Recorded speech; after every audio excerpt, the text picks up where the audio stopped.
Tata, maman, bandeko, mesdames, mesdemoiselles, messieurs, bonsoir. Bienvenue sur votre plateau RDC Horizon 2023. Nous avons le plaisir de vous accueillir avec vos animateurs habituels. À ma droite, Monsieur Cornelis Nlandou. Monsieur Nlandou, bonjour. Bonjour, Monsieur Patrick Yogo. À ma gauche, Pasteur Bobo Koyamba. Pasteur Bobo, bonjour. Bonjour, Patrick Yogo. Voilà, nous sommes en 2024, ce 7 janvier. Nous vous souhaitons déjà à toutes et à tous une excellente année. 2023 était une année électorale. Le 20 décembre, nous avons eu ces élections. Nous allons en parler ici en détail pour notre première émission de l'année 2024. Mais nous gardons toujours nos habitudes et nous allons commencer par quelques thèmes d'actualité qui n'appellent pas vraiment à débat, qu'on peut commenter, et ensuite on entrera dans le vif du sujet, les élections en République démocratique du Congo, dans la diaspora et sur le territoire national. Monsieur Cornelis Nlandou, d'Onesha Africa, dites-nous, y a-t-il un point qui a retenu votre attention? Écoutez, moi j'ai cru que vous allez commencer par poser la question à Patrick Bobo.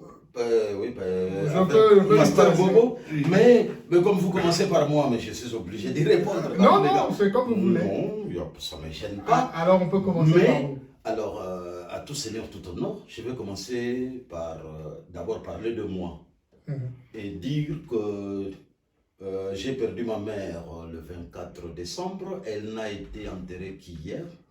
Je voulais commencer d'abord par rendre hommage à cette grande dame qui a élevé 8 enfants de meilleure des manières. Et remercier tous ceux qui, de près ou de loin, ont assisté la famille durant cette dure épreuve. Merci. Nous nous joignons d'ailleurs à cette explication. Oui, merci Patrick. Alors l'actualité oblige quand même. Le 27 décembre, il y a la régie de voies fluviales qui, en sigle RVF, qui avait sorti un communiqué alertant le gouvernement du danger du trop grand remplissement du fleuve Congo. Donc le fleuve Congo connaissait un remplissement phénoménal. Alors la régie des voies fluviales avait alerté le gouvernement des dangers d'inondation, des dangers de maladies, ainsi de suite. Et ça, c'était le 27 décembre. Et aujourd'hui, 7 janvier, nous connaissons déjà les conséquences de ce trop grand plein d'eau dans le fleuve Congo. Et à Luozi, par exemple, le fleuve a quitté pratiquement son lit pour entrer dans la terre ferme sur 10 km. Et il y a eu, en profondeur sur le territoire. Sur le territoire. Et il y a eu plusieurs maisons détruites et des morts d'hommes, ainsi de suite. Mais il n'y a pas que Luozi. Le même phénomène se remarque à Kisangani, le même phénomène à l'Équateur, ainsi de suite. J'ai une série de localités congolaises où il y a eu de maisons détruites et il y a eu de morts d'hommes. Et donc, la RVF a fait son travail correctement, mais le gouvernement n'a pas suivi, malheureusement. Merci pour cela. Pasteur Bobo, est-ce que vous avez un sujet d'actualité à partager avec nous? L'année commence bien par la grâce de Dieu, mais aujourd'hui c'est le phénomène Godin Poyi, que j'aurais bien voulu en parler quand même. Qui est Godin Poyi? C'est le président provincial le président de l'Assemblée provinciale de Kinshasa, qui était en conflit direct avec le gouverneur de Kinshasa. Donc l'exécutif contre le législatif, ou le législatif contre l'exécutif. C'était des procès, des discussions. Lui, il accusait Jean-Pierre Ngobila des voleurs. Il les disait dans son église. Et personne ne faisait quand même. On voyait de temps à autre, il dansait, il parlait le voleur. Mais hier, comme par hasard, comme Kadima a invalidé la candidature de Jean-Pierre Ngobila. Comme par hasard, tout le monde a pensé à... C'était spontané. Tout le monde a pensé à Jean-Pierre Ngobila et à Godin Poyi. Et les gens se sont donné rendez-vous à l'église de Godin Poyi. Nous, à l'extérieur, c'était sur Internet. On s'est dit qu'on sera sur Internet. Il est pasteur de son état. Donc. Il est pasteur, donc il fait les clous à l'église. Le clown. Oui, il fait des On vous laisse la paternité de c'est pas un vraiment. pasteur classique, c'est pas un pasteur classique. Ok, Il est connu parce qu'il fait des schools, mais c'est un gars très intelligent. d'accord. Il a distingué. C'est son style, quoi. C'est son style avec un encadrement bling-bling.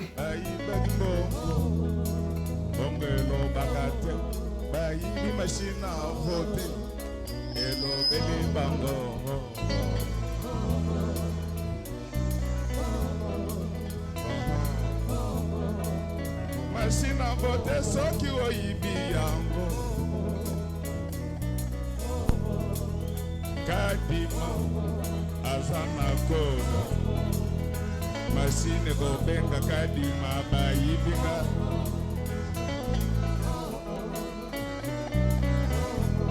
Machine yebi adresse. Kadima! Azana Komina Kisasa.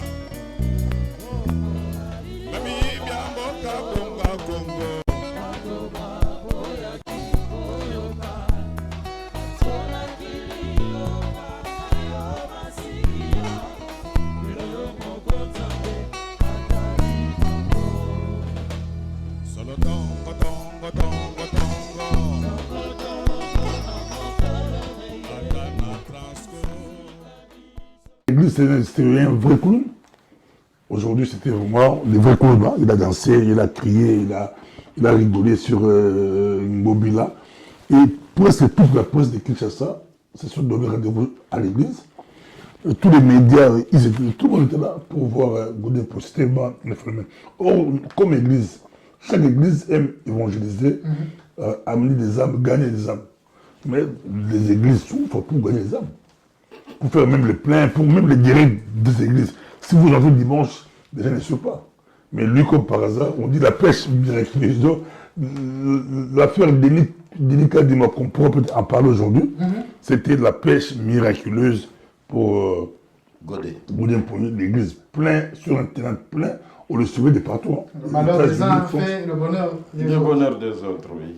Merci, Pasteur Bobo. Il y a énormément de sujets qu'on pourrait évoquer, mais on va essayer de se concentrer sur la situation électorale de la République démocratique du Congo. Je crois que c'est sur cette vision-là que nous nous étions entendus de mettre en place RDC Horizon 2023. Nous y sommes, nous avons même dépassé la partie juste du scrutin. Maintenant, nous sommes presque dans l'aspect post-électoral. Donc, recontextualisons la situation. Mercredi 20 décembre, les élections ont eu lieu, des élections à 4 niveaux, présidentielles, législatives nationales, législatives provinciales, locales. Et locales pour les conseillers urbains et peut-être communaux aussi. Les communaux, oui. Voilà. Le 20 décembre, cette date paraissait pour beaucoup d'observateurs comme impossible à tenir, vu les problèmes logistiques et financiers que connaissait la Commission électorale nationale indépendante. Contre toute attente, le président de la CENI et son bureau, ils ont décidé de quand même tenir cette échéance avec ce que nous avons connu. Donc les élections ont commencé le 20 décembre, on a entendu qu'il y a eu des élections jusqu'au 26, voire le 27 décembre. Votre première impression sur cette situation, la date prévue et ce qui s'en est suivi. Qui veut commencer?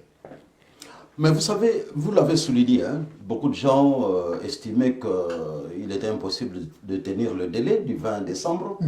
Et il faut commencer par ce fait-là.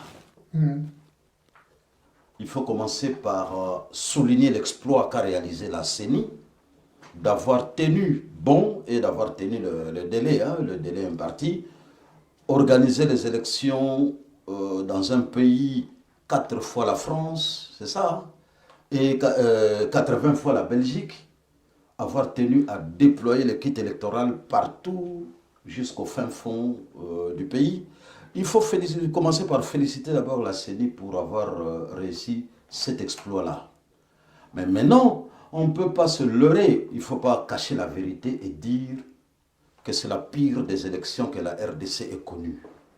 Il faut dire que le président de la CENI, Denis Kadima, est un expert en élections, mais il est plus expert en conflits électoraux. D'accord. Et donc, qu'est-ce qu'on a reproché à Kadima? Déjà, quand Kadima prend la présidence de la CENI, les confessions religieuses catholiques et protestantes, une grande partie de la société civile a dénoncé le fait que Kadima puisse prendre la tête de la CENI. Pourquoi? Ils avaient leurs raisons. Et puis, surtout ce qu'on a reproché à Kadima, c'est son caractère à n'accepter aucune contradiction, aucune concertation. Et donc nous avons remarqué que du début du processus électoral jusqu'à la fin, Kadima en a fait qu'à sa tête. Pas question de concertation avec les autres, pas question d'entendre l'autre son de cloche pour dire écoutez, est-ce qu'on ne peut pas faire ceci, on ne peut pas faire cela. Mais à la fin, on a remarqué qu'il a tenu bon, il a organisé ses élections dans les délais, mais de manière totalement catastrophique. Parce que c'est quand même la première fois qu'on voit, je vais m'arrêter là, c'est quand même la première fois qu'on voit, déjà avant les élections, on a vu comment on appelle ça, de kits pour l'enregistrement des candidats, des kits qui étaient entre les mains des individus. Et pendant l'élection, ou les élections, le 20 décembre, on a vu puisqu'il y a des images qui existent, vidéos, photos, consorts, on a vu des machines à voter. C'était la première fois. C'était la première fois. Merci Cornelis. Surtout que vous étiez à Kinshasa pendant ces quelques jours, lorsque vous avez perdu votre mère, vous étiez sur place déjà. Pasteur Bobo, vous qui avez suivi ça de près également, cette date que le président Kadima voulait absolument tenir, avait-il eu raison de le faire? Vous ne pouvez pas reporter d'une semaine ou deux? Non, Kadima avait raison, il fallait tenir, c'est dans la Constitution, non, chaque 5 ans, c'est des élections. Même si on dit aujourd'hui, on parle de 2028. On sait qu'il y aura élection 2028. Même si moi, Bobo, je vais devenir président de la CENI, il faut que je respecte le délai. Pourquoi pousser une semaine, 2 semaines? Mais pour moi, le grand problème, ce n'est pas Kadima. Le grand problème, c'est notre pays. C'est la 3e fois qu'on organise, ou 4e fois qu'on organise. C'est la 4e fois qu'on organise. 4e cycle pour la 3e République. C'est pas sérieux, c'est pas normal. Congolais, peuple congolais, c'est pas normal. Le pays, on fait sortir beaucoup d'argent de 2006. Il y a même des structures qui restent. 2011, 2018, 2023. Et à chaque fois, on recommence à zéro. Est-ce qu'il y a des places où les gens vont voter, même des écoles, il faut des routes, des bâtiments. Les gens ont voté où? On parle de 2028, les gens vont voter où? C'est vrai que la CENI, Cornelis, est une institution, un institut d'appui à la démocratie, mais c'est quand même aussi un organe qui doit siéger de manière permanente. Ce n'est pas seulement pendant la période électorale. C'est du 1er au 30, de janvier à décembre, que la CENI existe. Elle ne se réveille pas pendant la préparation des élections. Et effectivement. Et pire, vous savez, les élections 2023 ont coûté autour de 800 millions de dollars. Sur une demande de 1,6 milliard. Sur 1 milliard, oui. Mais vous savez, ce que vous venez de dire est très important, parce que c'est une CENI qui existe du 1er janvier au 31 décembre, toutes les années, avec une administration permanente. Mais c'est curieux d'entendre que chaque fois qu'il y a un cycle électoral, on demande autant d'argent, alors qu'on devrait avoir le kit électoral, on devrait avoir le siège de cette institution jusqu'au fin fond du territoire national. Et donc, avoir les groupes électrogènes, on va tout racheter à chaque année. Mais puisque ça a déjà été acheté, les groupes électrogènes, ce n'est pas des trucs à usage unique. Et donc, en fait, on ne comprend pas comment à chaque cycle, il faut tout recommencer, acheter un nouveau groupe électrogène alors qu'on en a déjà acheté. Le kit électoral doit venir de Corée alors qu'on en avait déjà. Des chaises et des tables, il faut acheter. Et même choisir où on va placer les bureaux de vote, alors que le bureau de vote avait déjà été placé avant. Et donc, c'est curieux, hein, mais je crois que nous devons, nous Congolais, plus faire parler notre intelligence que notre faculté de danser. Merci beaucoup, Cornelis. On va entrer un peu plus, un focus un peu plus serré sur la situation. On est dans la diaspora ici en Belgique. Il y a 5 pays hors le territoire national qui ont pu voter. Il y avait donc la France, la Belgique pour l'Europe, on avait les États-Unis et le Canada pour les Amériques et la République sud-africaine pour l'Afrique. Quand vous regardez, vous qui avez suivi de très très près les élections ici le mercredi 20 décembre et l'enrôlement quelques temps avant à l'ambassade de la République démocratique du Congo pour le royaume de la Belgique, quand on entend qu'il y a, on ne va pas chicaner sur les chiffres, plus ou moins 3000 enrôlés Exact. et qu'il y a eu plus ou moins 1400 votants. En Belgique, oui.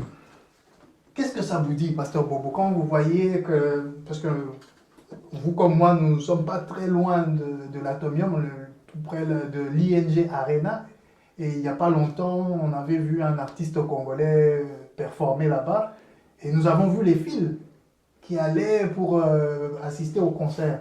Vous pensez qu'il y avait quoi? Plus de 3000 ou moins de 3000 Congolais dans cette longue queue qui allait vers ING Arena? Presque 10 000.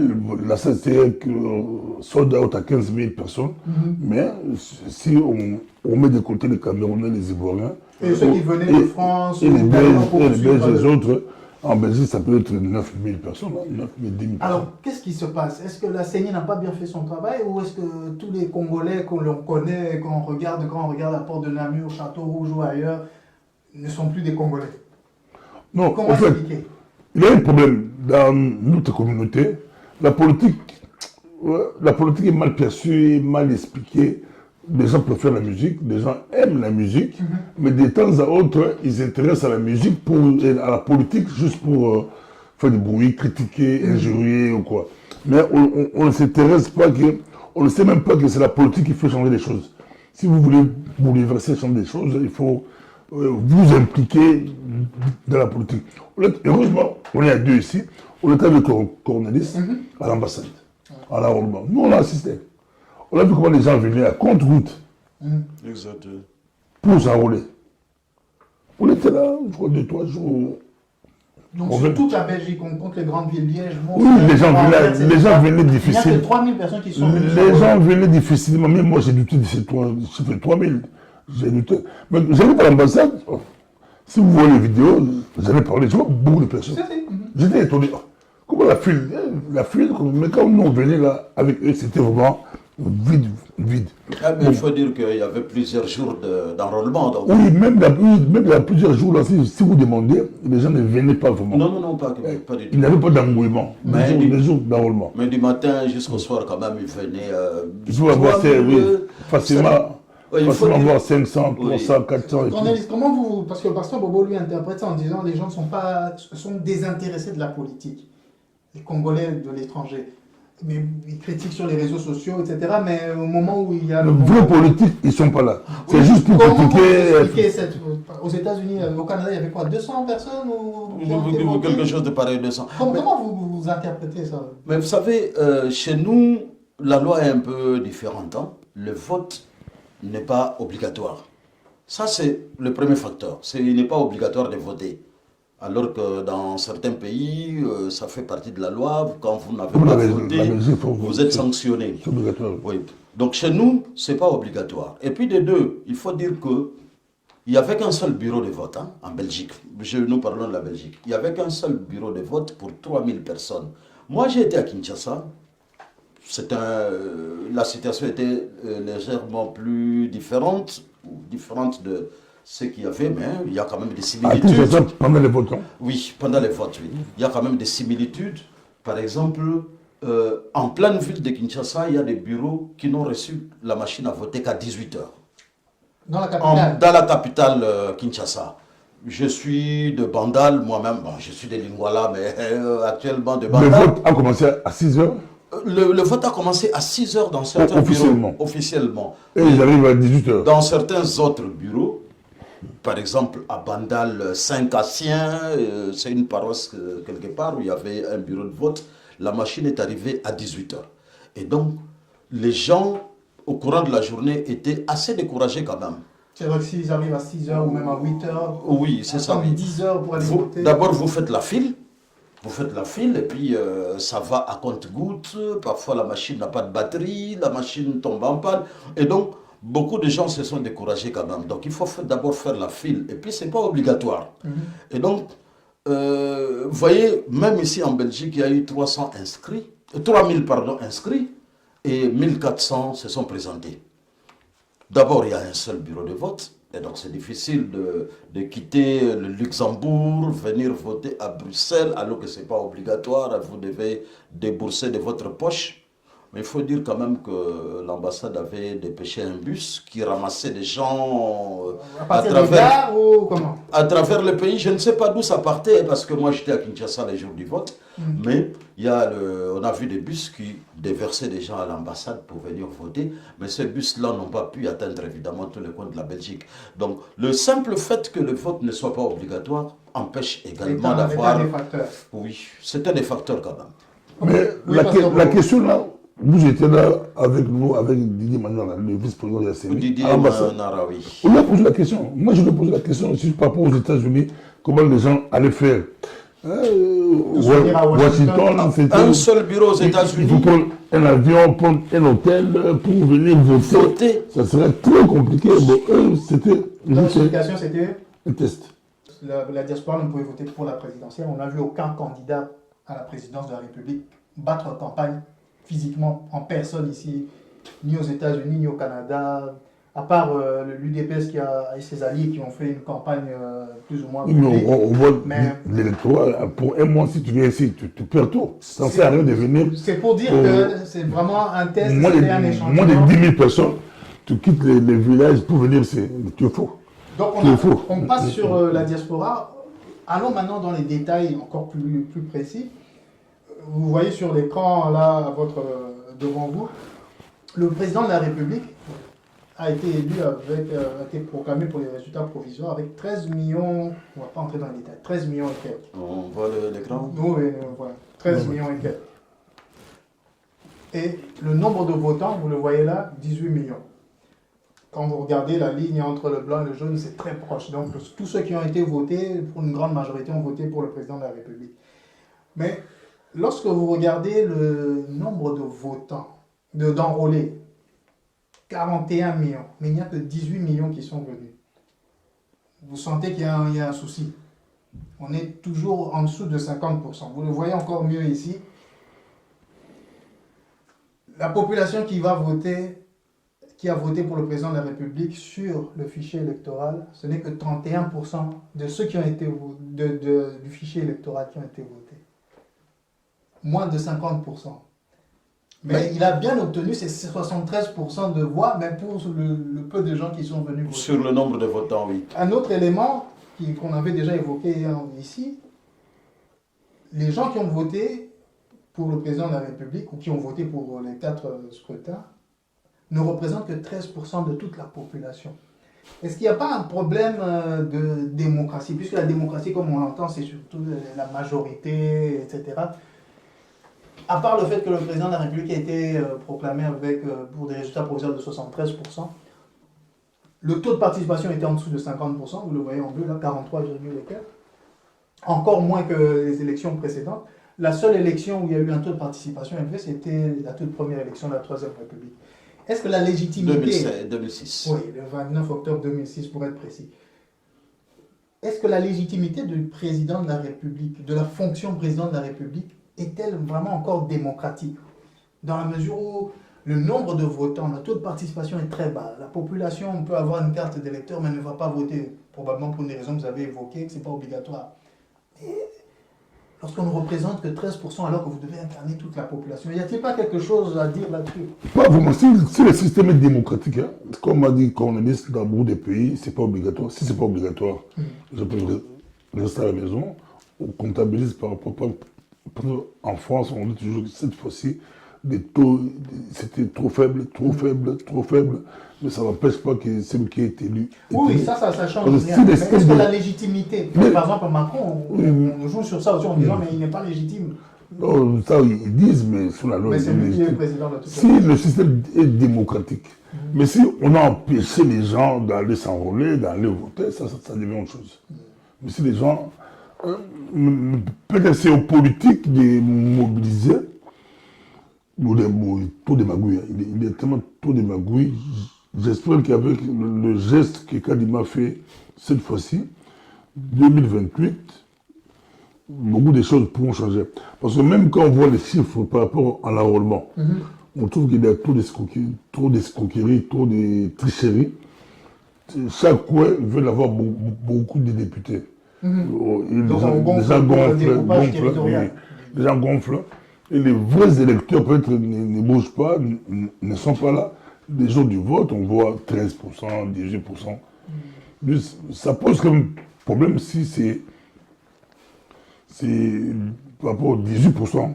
18%. Ouais. Ah, oui, ça pose problème. Quand on est sur cette question, et puis on va entrer en détail sur les fraudes, etc., la légitimité de la présidence de la République, comment vous percevez ça? Lorsqu'on voit qu'on est bien en deçà de 50% et du fichier électoral même, c'est-à-dire le nombre de votants, il y a 43% seulement qui participent, ça fait que 13% de la population tout entière. Toute cette majorité que finalement ne participe pas à l'exercice démocratique. Oui, Patrick Hugo, mais je crois que nous avons répondu à une partie de cette question quand nous disons par exemple que la CENI est une institution qui fonctionne du 1er janvier au 31 décembre. Mais lorsque nous voyons que pour déployer les kits électoraux à travers le pays, je ne sais pas si vous avez le nombre de bureaux de vote, mais plusieurs observateurs disent... 75 478 bureaux de vote. Exact. Plusieurs observateurs disent qu'il y a eu au moins 1000 bureaux de vote qui n'ont pas eu de machines à voter.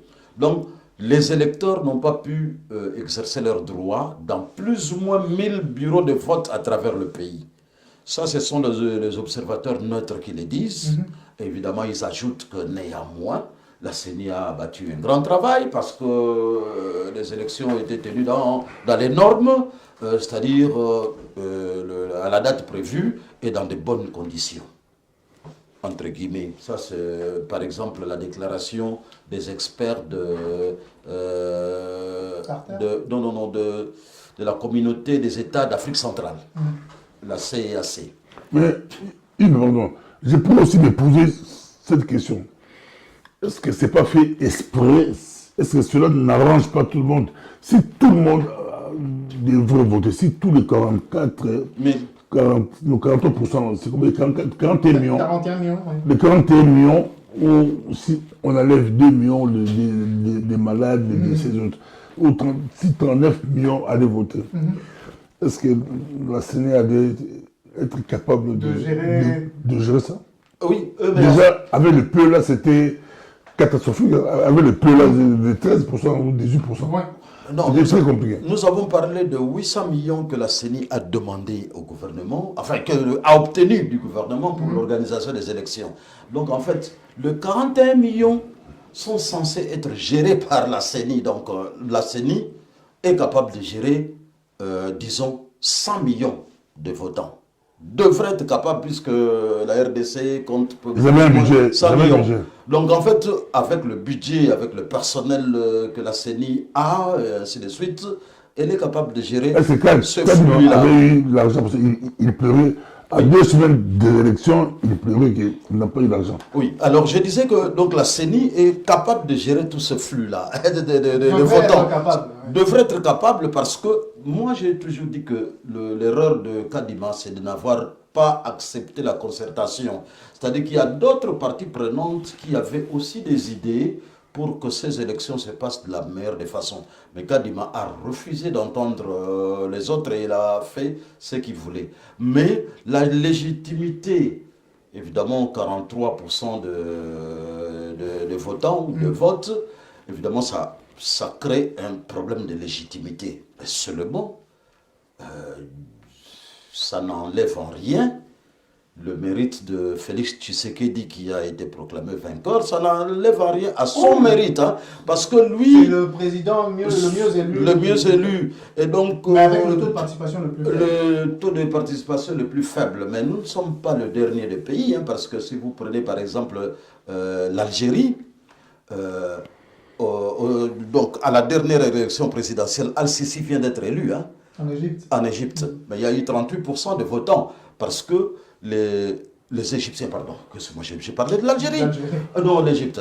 Parce que les Égyptiens, l'attention des Égyptiens était focalisée sur le conflit israélo-palestinien. Et donc il y a eu 38% de votants. Mais Al-Sisi est légalement élu. Et donc nous ne sommes pas les derniers sur le listing. Oui. C'est la légitimité démocratique. Mais voilà. Là-dessus. Revenons alors sur la question de la fraude qui a été constatée et qui a été sanctionnée par la CENI elle-même.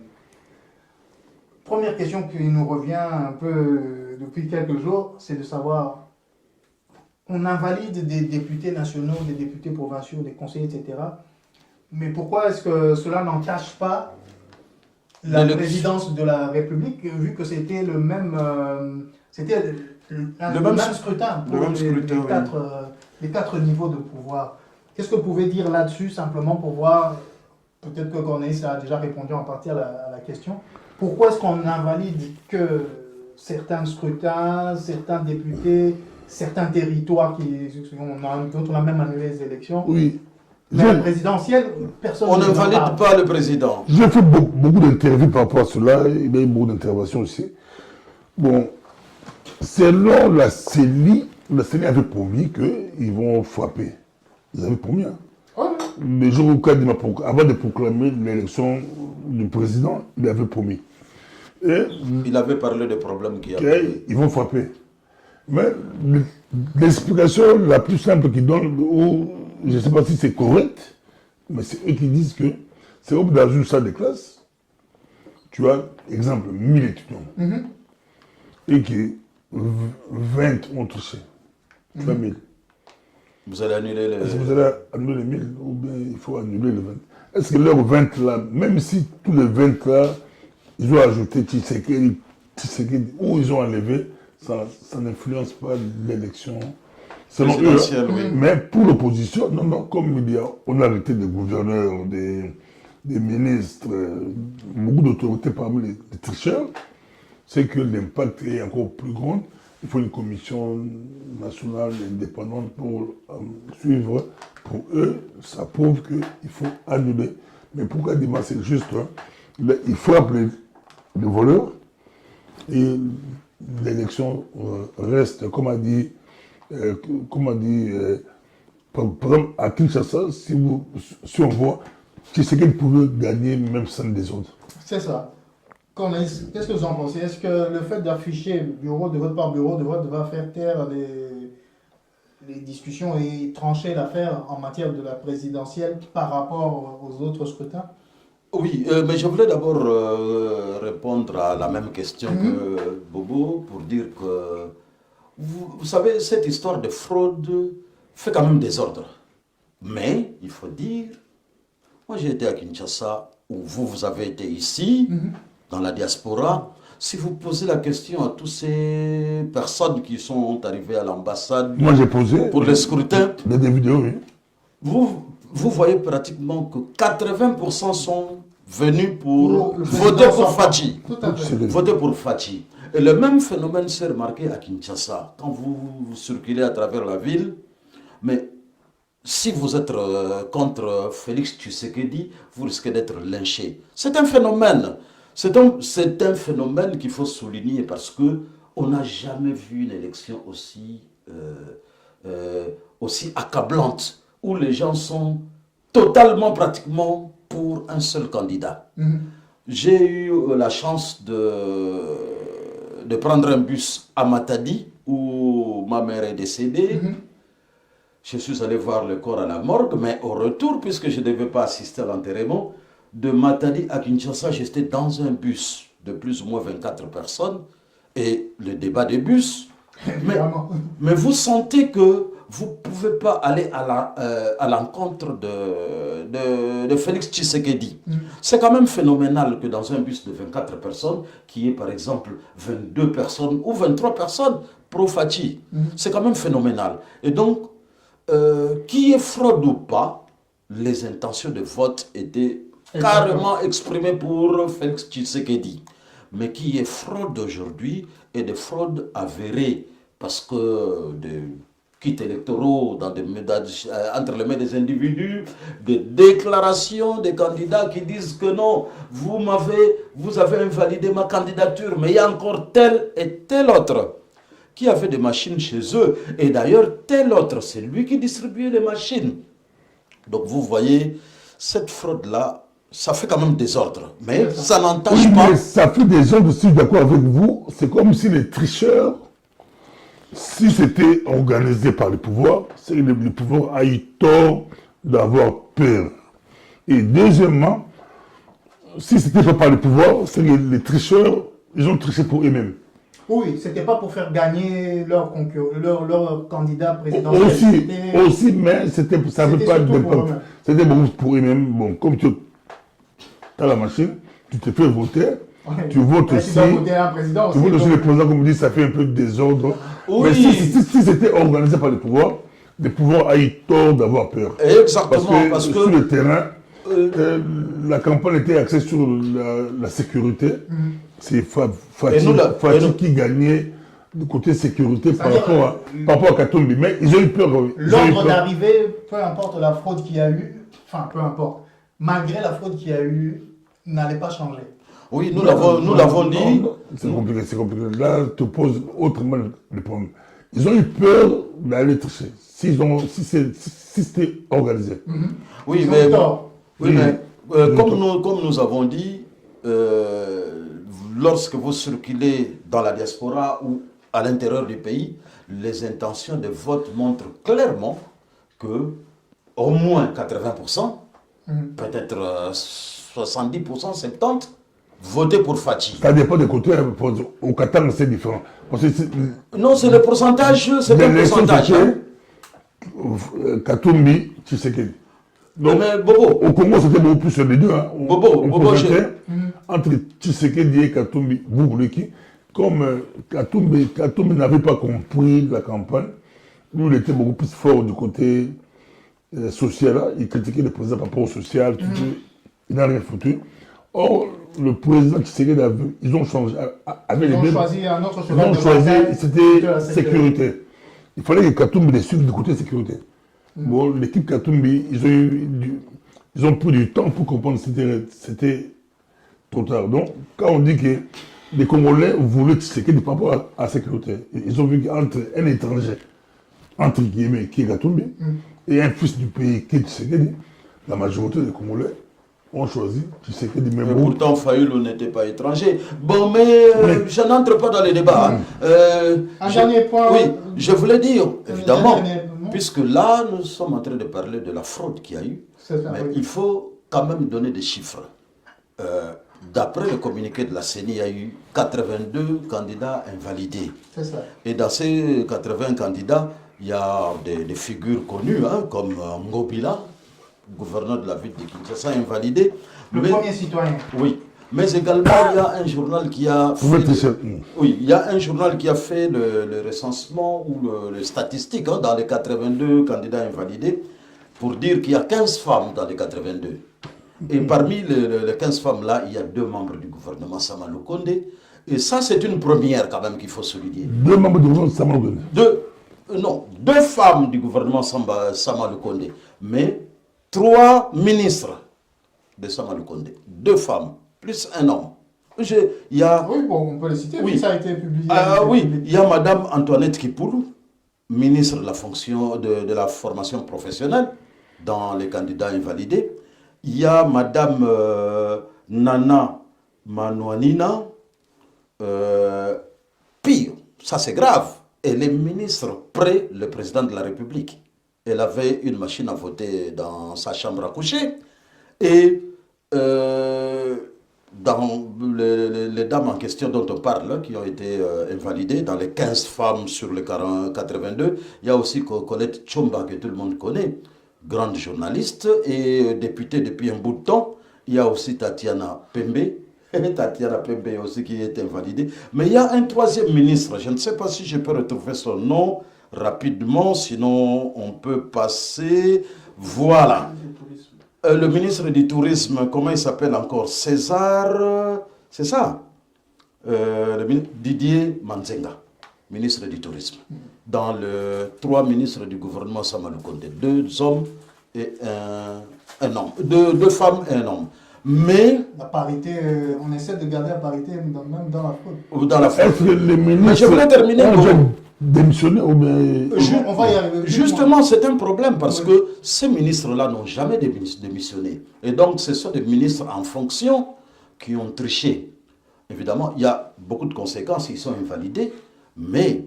donc, ils doivent démissionner quand même. Pas seulement démissionner. En attendant les enquêtes. Pas seulement démissionner parce qu'être attrapé avec, évidemment, la commission électorale a mené ses enquêtes. Être attrapé avec une machine à voter chez soi, c'est une corruption. Et il y a plusieurs infractions de biens sociaux, biens de l'État. Voilà, qui doivent être analysées également par la Cour constitutionnelle. Qu'est-ce que je dis par le Conseil judiciaire, l'appareil, les cours et tribunaux doivent se saisir puisqu'il y a plusieurs infractions. Quand vous avez, il y a corruption, il y a incitation à la violence, il y a détournement des biens de l'État. Que la première sanction de la CENI va nécessairement entraîner pour conséquence oui. des poursuites judiciaires, Pasteur Bobo? Oui. C'est ça votre question? Ils doivent être démissionnés. Logiquement, si c'était en Europe, vous démissionnez.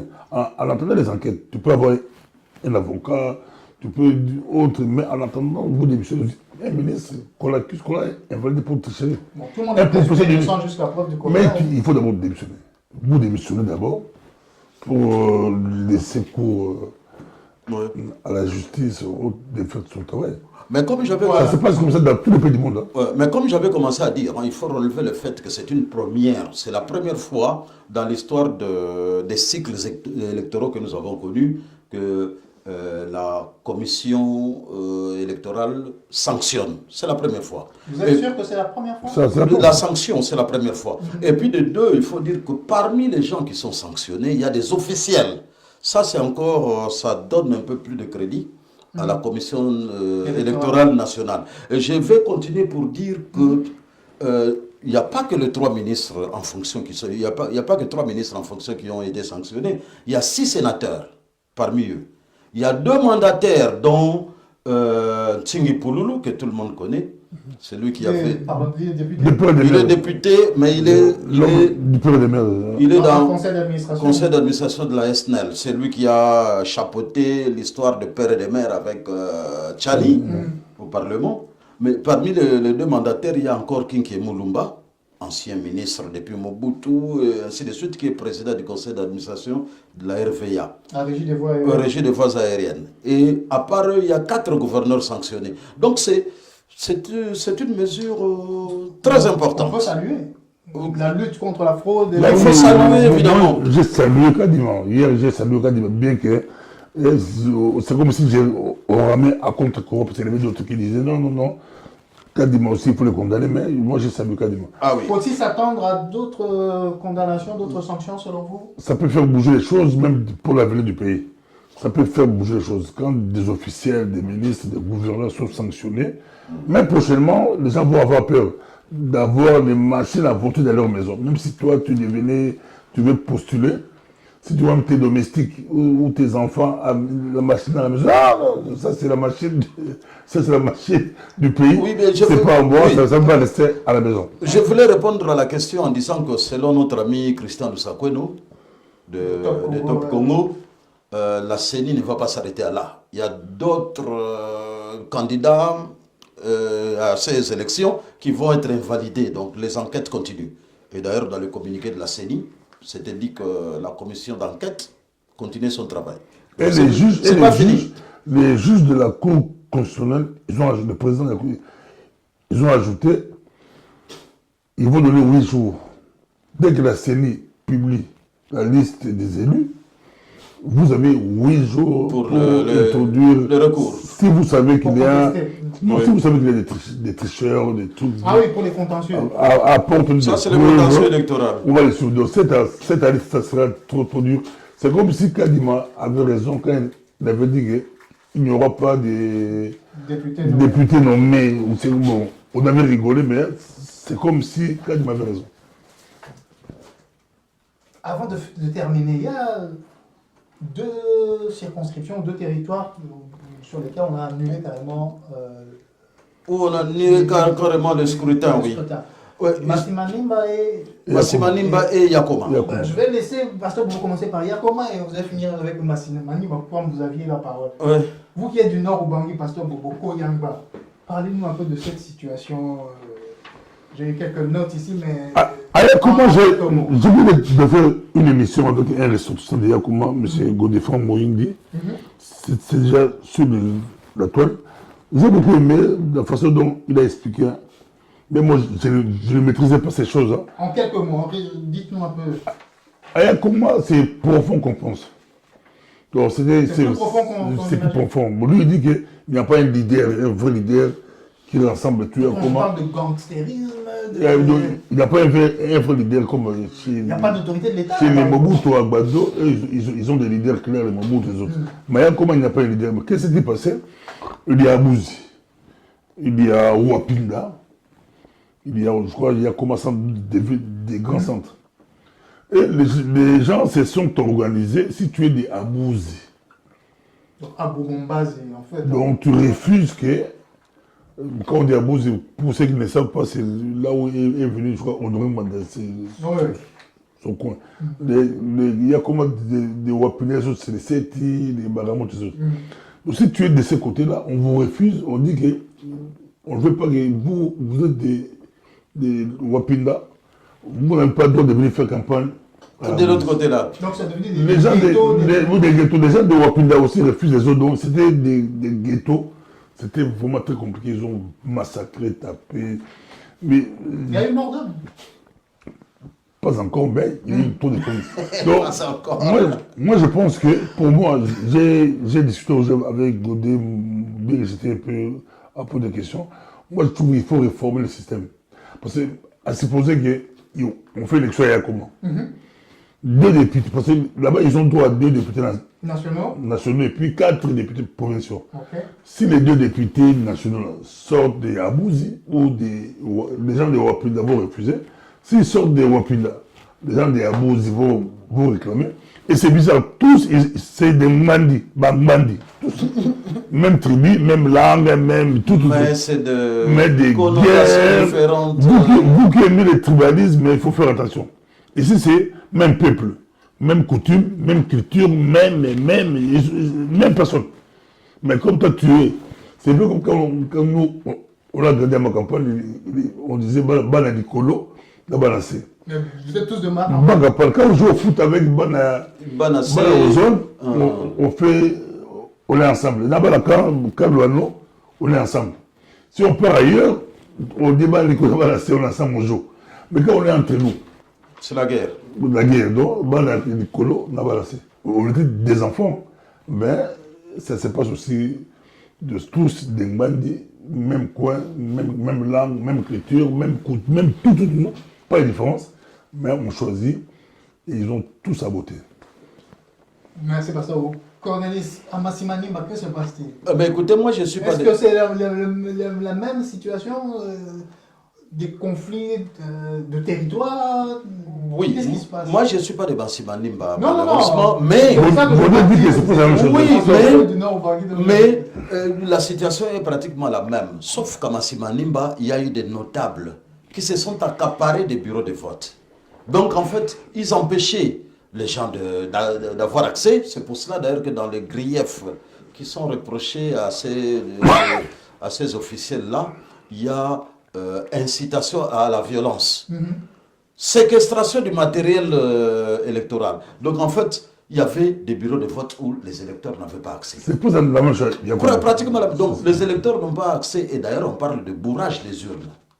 Ça c'est le terme est sorti, le bourrage des urnes. Et il y a par-ci, par-là, il n'y a pas que Massima Nimba et Yakoma où il y a eu ces problèmes-là. Il y a un autre candidat, Moutamba, qui parle de son fief de Lubaou, où, spécialement venu de Kinshasa, d'après Moutamba, candidat à la présidentielle, Constant Moutamba, spécialement venu de Kinshasa, un homme qu'il cite, est venu de Kinshasa pour Lubaou, pour empêcher que Moutamba ait des voix. Il le cite, hein, il dit, Constant Moutamba dit qu'il a des preuves. Il a des vidéos, il a sillonné des bureaux de vote, ainsi de suite. Et un autre gars, un autre candidat parle de Kabare. Kabare, c'est du côté ex-oriental, je crois, Kabare. Bah, je ne vois plus. Alors, un autre candidat parle de Kabare où ils ont voté pendant 3 jours. Donc, le 20, il y a eu élection, le 21, élection, le 22, élection. Alors, il se pose la question de savoir, le 22, qui étaient les électeurs? Donc, il y a des problèmes par-ci, par-là qui existent et qu'il faut résoudre par le simple fait que la CENI doit fonctionner du 1er janvier, jusqu'au 31 décembre. Aussi longtemps que cette CENI-là ne fonctionnera qu'à 6 jours des élections, il y aura toujours des... Il faut aussi arrêter quelques membres de la CENI. Ah, ça, la CENI doit frapper même dans sa propre maison. Exact. Comme ça va nous aider 2028. Tu vois, ça c'est un processus qui commence maintenant. Quand dis-moi, il faut coup de chapeau, mais il faut frapper aussi dans... Exact.